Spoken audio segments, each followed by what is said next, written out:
دو بہت اچھے دوست نارتھ ونڈ اور سن ایک اچھا دن ایک ساتھ چل رہے تھے۔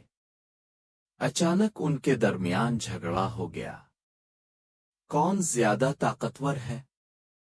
انہوں نے ایک دوسرے سے پوچھا اور حیرت انگیز طور پر انہوں نے خود کو سب سے مضبوط ہونے کا دعویٰ کیا اور ایک دوسرے سے بحث کرنے لگے۔ سورج نے کہا، میں تم سے زیادہ طاقتور ہوں کیونکہ میں دنیا کو گرم کر سکتا ہوں۔ ہوا نے سورج کی طرف نگاہ دوڑائی اور کہا، میں اب سے زیادہ طاقتور ہوں کیونکہ میں طاقتور جہازوں کو اڑا سکتا ہوں اور بڑی عمارتوں کو تاش کے ڈیک کی طرح گرا سکتا ہوں۔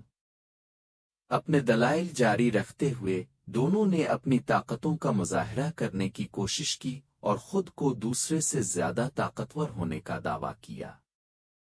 شمالی ہوا چمکنے لگی اور سورج نے اتنی گرمی پیدا کی جتنی وہ کر سکتا تھا۔ مسافر کا داخلہ۔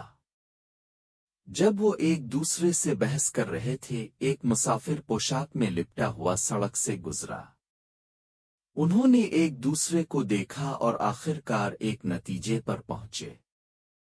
انہوں نے باہمی طور پر فیصلہ کیا کہ طاقتور وہی ہوگا جو مسافر کا لباس اتار دے گا، اور مقابلہ شروع ہوتا ہے۔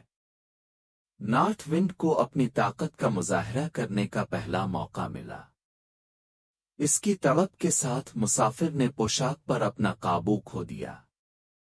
اس سے نارتھ ونڈ خوش ہوا، لیکن جلد ہی اس کی مسکراہٹ ختم ہو گئی جب مسافر نے اپنے جسم کے گرد پوشاک کو مضبوطی سے لپیٹ لیا۔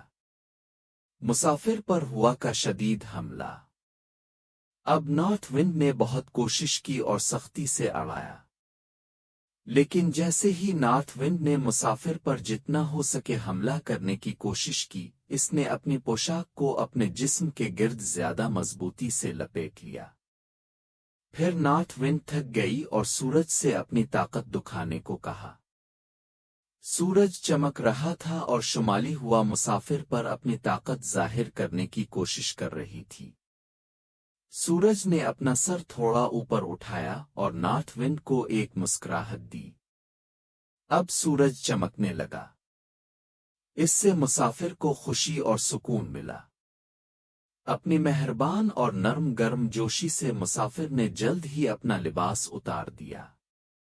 وہ تیز ہوا سے بہت تھک گیا تھا اور سورج کی کرنوں کو ایک نعمت پایا، اس لیے اس نے کھجور کے درخت کے نیچے آرام کیا۔ مسافر سورج کی کرنوں سے لطف اندوز ہوتا ہے۔ یہ دیکھ کر سورج بہت خوش ہوا۔